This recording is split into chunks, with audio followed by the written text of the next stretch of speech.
Hi everyone, so today I'm going to show you how to make this card. Now I don't know what its official name is, I've not actually seen exactly this one before, but I did see one on Pinterest and it was by Paper D'Art, Paper and then D with apostrophe. I'll put the name up, I can't explain it, but it was actually one that was for sale and it wasn't the same as this. So if I turn this underneath, the one that I saw had, like, you know, the cross section pieces in, so the whole thing folds, and there's different ways to this anyway. But I came up with this based off what I saw in the picture. So this is not what that one was. So this is unique in itself, but it was inspired by that one.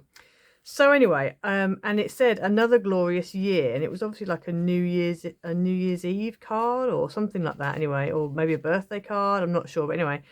So I'm just calling this a glorious pop-up card because I don't know what else to call it. And yeah, that's what I'm calling it.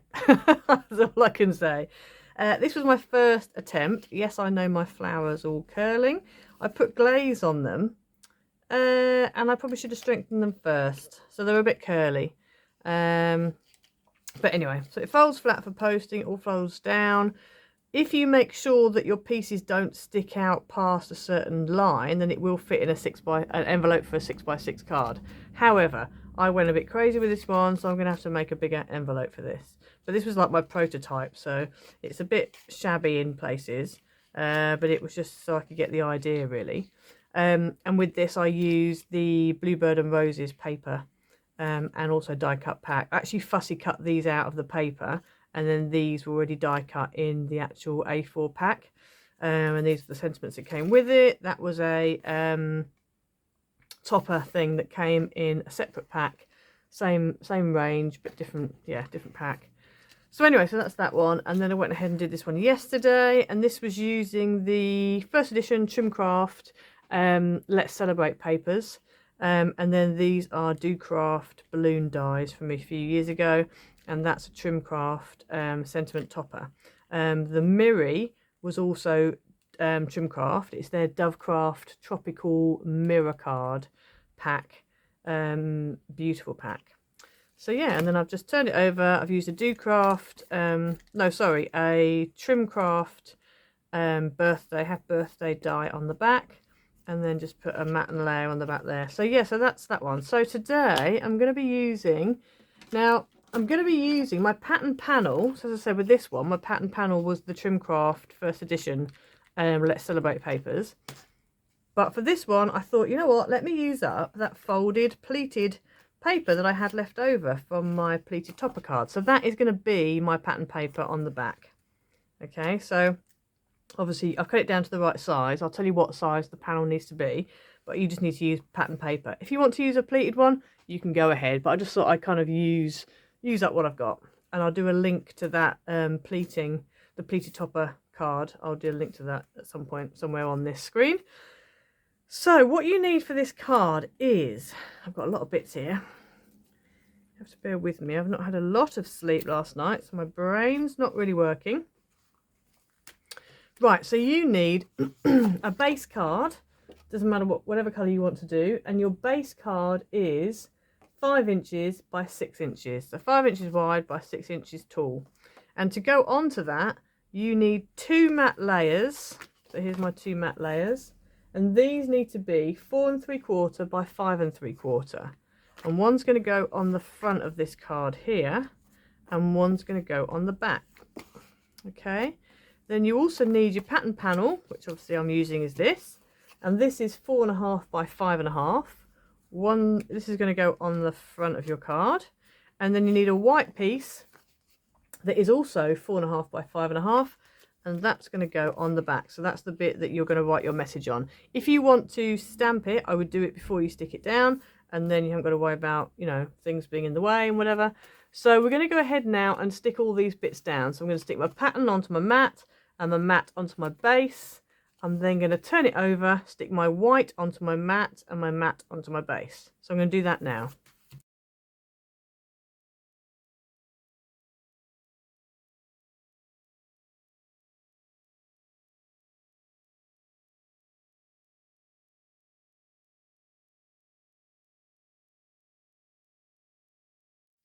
Right, so I've gone ahead and I stamped it before I put it on, put that on, and then there's the front. So that'll be your normal pattern paper if you're just using pattern paper.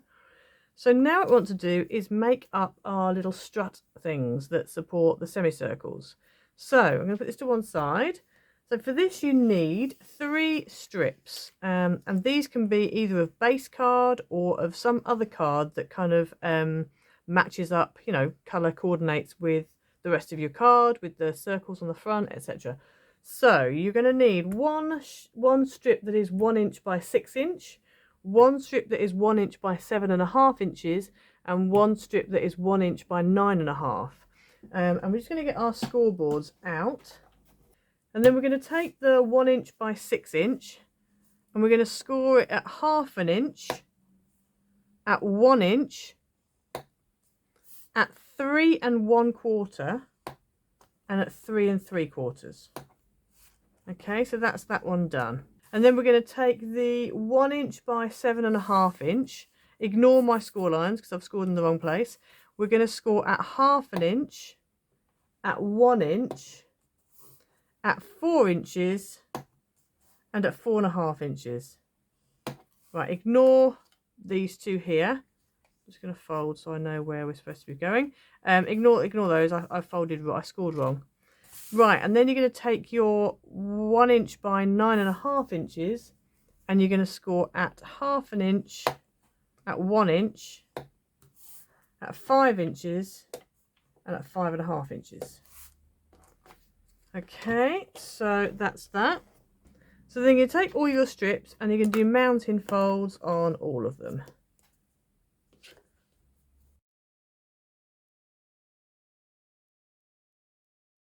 So you should end up with 3 strips going from your largest down to your smallest, and they should all look approximately like that. So if you look at your actual strip, you've got obviously your big bit, then your side, your back, and your side, and then this little 1/2 inch, the first 1/2 inch you scored, that's your tab. So we're going to go ahead and put tape on all 3 of these tabs, and then we're going to fold them flat and stick them down. But I'm just going to put the tape on first, and then we'll come back and stick them down.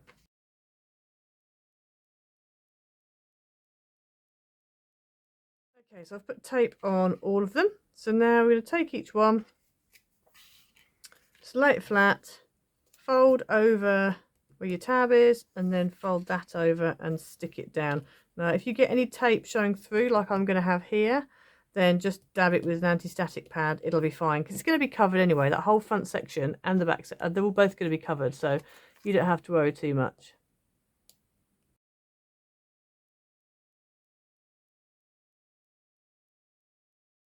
So you should end up with 3 little rectangles like that. And then what we're going to do is just going to put tape on the front and on the back of each one.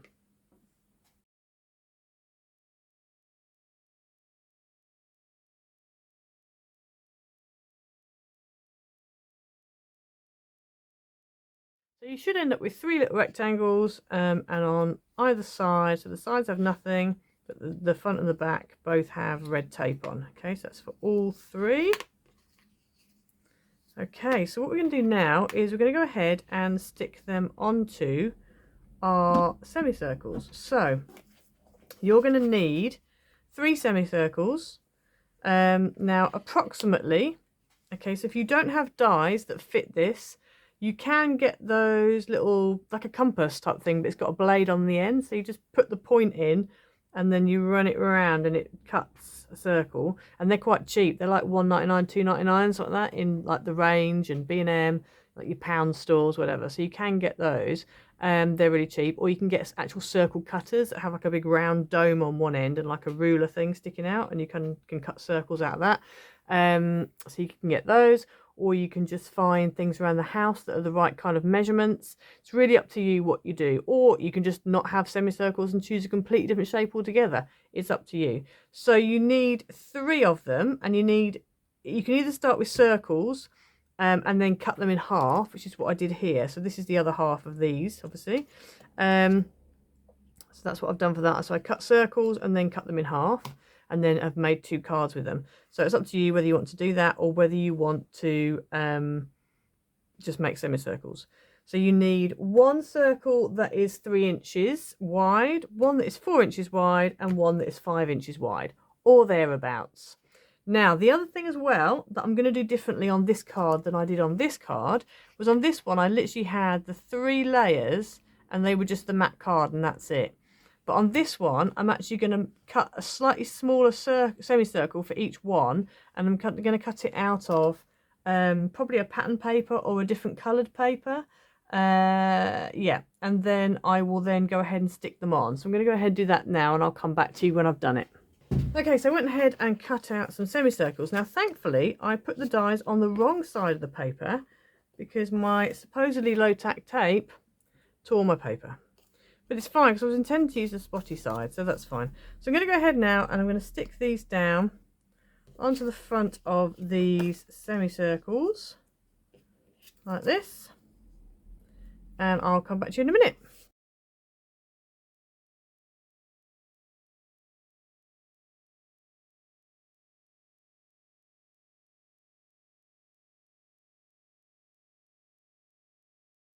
Okay, so I've got my 3 semicircles done, matte and layered, and I do think they look better than I've done previously. So, yeah. Right, so what we're going to do now is I'm going to take each one. So I'm going to start with the smallest. And what we're going to do is turn it over, and on the back, we're going to stick this little rectangle thing down. So I'm going to peel that backing off. I'm going to lay it on here and get it nice and central. And hopefully you should find that you wouldn't end up in any... You won't end up with any of this poking up above the top of your semicircle. If when you lay it down to see you do, then you might just want to trim this down a little bit so it's not quite an inch, just a bit less, just so you don't end up with that bit protruding up the top. Okay, so I'm going to go ahead and stick these down now. And we're going to do this on all 3 semicircles. So you're just going to make sure it's nice and central in the middle. If you want to measure it, you can, but it doesn't matter too much. There's one done, so that will stand up nicely. The other thing to note is that on this, obviously you've got, like normally, I would make sure that my tab, you can't see my tab. So when you look at the front, the tab's not there, it's on the back. But because there's going to be so much going on with this card, it shouldn't really matter. I could see those tabs when I did the balloon card, but actually when it was together, I couldn't see anything. So if you want to make sure that you do that, then that's fine, but if not, it's not a problem. It's not a problem. So you should end up with 3 little semicircles. The most important thing with this bit is that this bit here is flush with the bottom of your semicircle. That's the most important thing. So I've got 1, I've got 2, and I've got 3. So they're going to be that way around. So you're going to have the biggest at the back, the smallest at the front. So now what we're going to do is go ahead and start putting them onto the card. Now, it's up to you which way you want to do this. I normally stick the largest semicircle down first. So the largest semicircle go down. This bit goes flush with the bottom of your card. So that would go there. Then I stick the middle one on. Then I stick the front one on. Okay, so that's how I would normally do it. And then I decorate. But you might find that you find it easier to put the back one on and then do some decoration, put the middle one on, do some decoration, and put the front one on and then decorate. So you're working forward. I personally find it better to do it all in one go and then decorate, but it's really up to you, because when you do like a pop-up box card, some people will do it as they go, some people will do all the struts and then add the decoration, so it's really up to you. So I'm going to go ahead now and add this on. The main thing to think about here is that you get this bit lined up with the base of your card, but also that it's central, left and right. Okay, so you need to make sure, so I'm actually, when I'm holding this down, I'm making sure that this is popped up, it's not flat, and we're going to make sure that the gap here is similar to the gap there. Okay, if you want to measure it, you can. If you wanted to, you could make a little mark on the inside of all of these strut pieces at the center, and then just find the center there and just line all the marks up. That would work quite well as well. I'm going to do it by eye, but it's really up to you. So I'm going to go ahead and start sticking these down.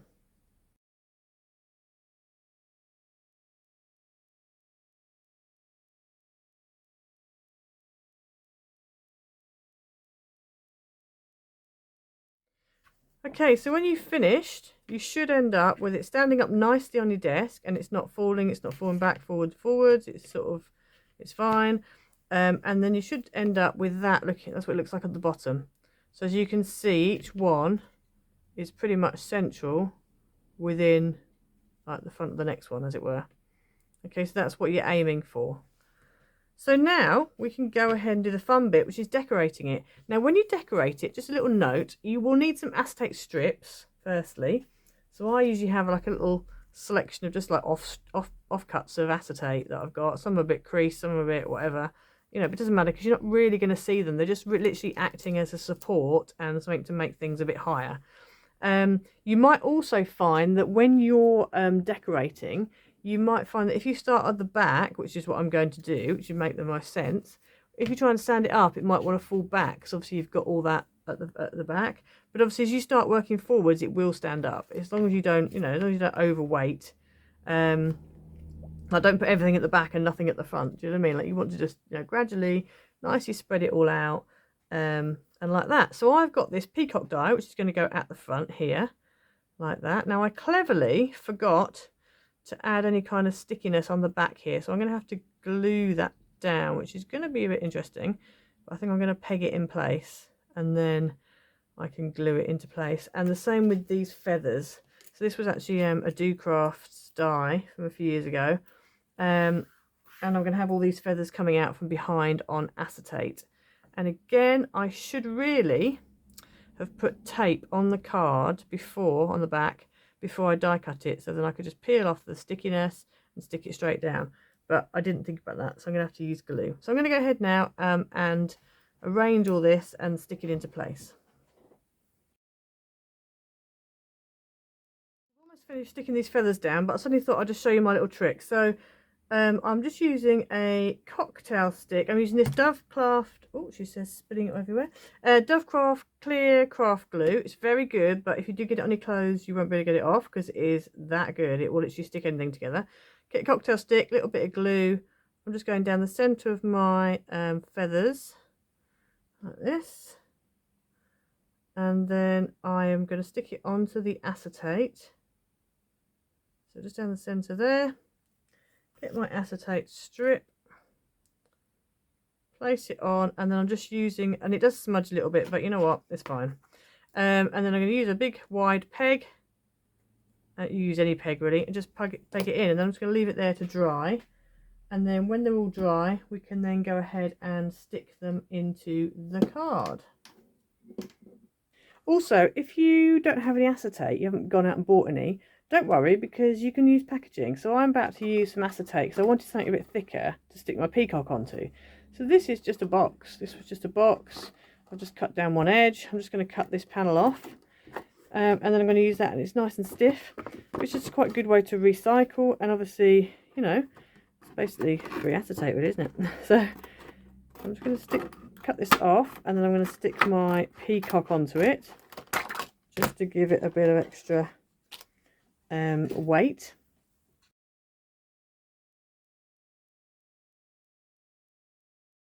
Okay, so I went ahead and stuck my peacock down onto a piece of acetate. I've just put a little bit of red tape at the bottom here, which is what's going to stick behind this front piece here.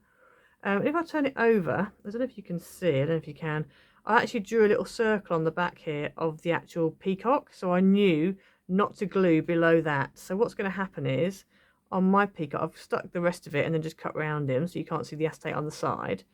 And then what I'm going to do is he's going to sit, and the acetate's going to go behind, and his tail feathers are going to go in front, and he's going to sit like that on the front.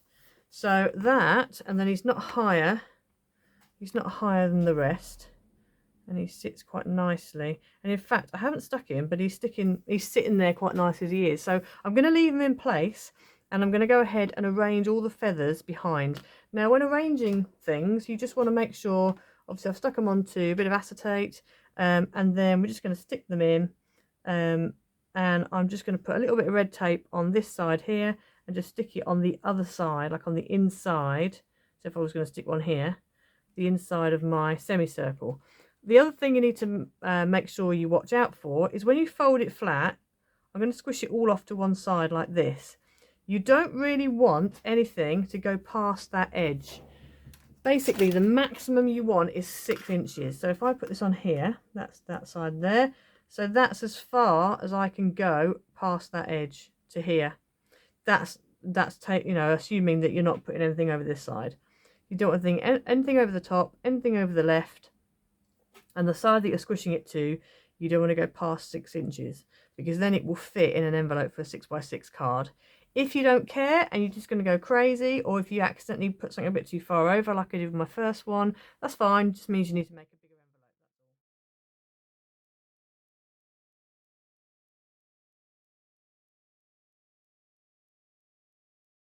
envelope. Okay, so I went ahead and stuck in the rest of the feathers. As you can see, got lots of layers.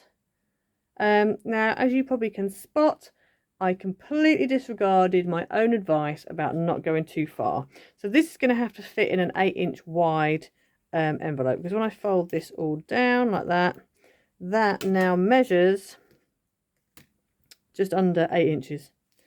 I just couldn't do it and get the feathers balanced. So yeah, so that's how I wanted it to look nice more than I wanted to keep it into an envelope for 6x6. So yeah, I haven't put a sentiment on yet because I'm having a bit of a mental block with sentiments, and also because obviously I've still got that happy birthday on the back, so I don't actually technically need a birthday on the front as such, because I have got one on the back, but I probably will do one at some point. But yeah, so that's the finished card. So I hope you liked the cards. I'm not going to show you the first one because it's a bit appalling. I hope you like the cards, and I hope you like the fold.